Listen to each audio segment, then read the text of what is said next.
kronologi wanita tewas terborgol di Tangerang, 3 pelaku ditangkap.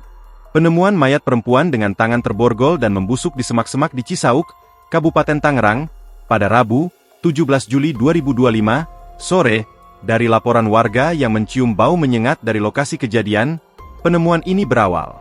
Awalnya warga sekitaran situ mencium bau. Kok ini bau busuk? Iya nih bau banget dari kemarin.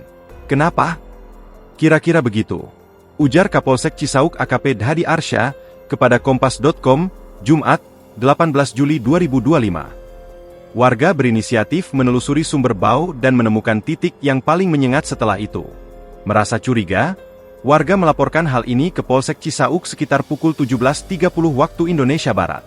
Usai mendapat laporan, polisi mendatangi lokasi kejadian.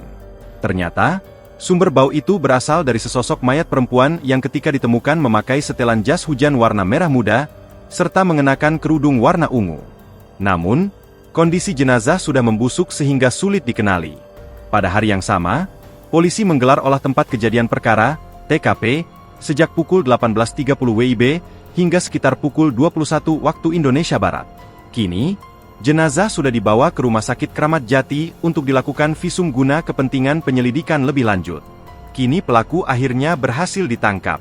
Kapolsek Cisauk, AKP Dhadi Arsya, mengaku belum dapat mengungkap identitas dan peran para pelaku karena masih proses penyelidikan. Iya, begitu, ditangkap. Tapi di Polda Metro. Ia ada 3 orang, nanti akan dirilis Polda Metro.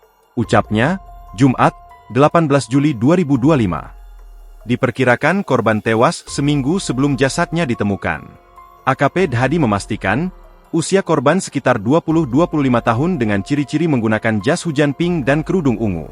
Ia belum dapat menyimpulkan motif pembunuhan dan membantah adanya kabar korban dibunuh karena utang. Download Tribun X sekarang, menghadirkan lokal menjadi Indonesia.